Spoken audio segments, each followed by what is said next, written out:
Hello everyone, today we are going to see about the history of JavaScript, how the web is implemented, how the browsers are improved and how is implemented. Let us consider there is lot of web improvements like web 1, web 2 and web 3. How they are implemented. Let's go back to the history. In the 1990s, the JavaScript language first implemented as the name of Mocha. It was first implemented by a browser called Netscape Navigator. If you think that do you need to pay for if you need to use the browser, let us consider. So there is a tech giant called Microsoft. Now it's also is tech giant, right? They are making OS and etc. Gmail services etc. So if you need to browse the browser website, you need to pay for it. First of all, in web 1.0, the internet is only to use the browsers. If you are thinking right now, we are using the website as a whole network. You can use e-commerce website and so much of right. You can now use Canva and etc. But in the 1990s, you need to go for a link. If you need to get some data, just you need to go for the link and get the data. You can in web 1.0 there is no styling or implementation of JavaScript. There is no interaction, no style sheet. Only you can access the data. Just XML or HTML. HTML is called hypertext markup language and XML is extensive markup language. You can just access data by using the links. In web 2.0, there is interaction, the implementation of some other languages.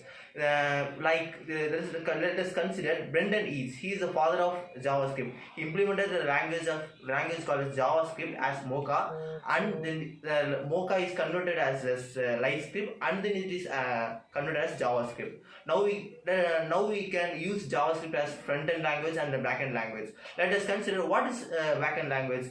Now we can use JavaScript as back-end language also. How we can in 2008 C++ language was implemented in JavaScript as a test and make this file system, like we can access the files using OS data, right?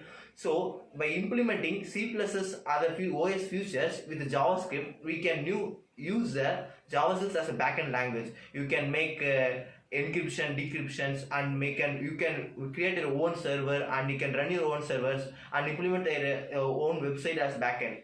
So the power of JavaScript is implemented as just a basic, but the power of Node.js after that versions like ECMA,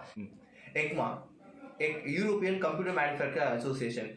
ECMA, basically what is ECMA is they make the standards for the languages and computer manufacturers. So they can make what are browsers and they can give what are the standard, what are the necessary rules for a browser and and the necessary rules for IR sensors and etc. So they can make rules to many other things for standard of many things. So they make in the fight between Netscape Navigator and Microsoft leads to a high range, and in 2000s ranges they implemented JavaScript as a browser language. So after that, we can now using the JavaScript as the main language. That's all for the history of JavaScript.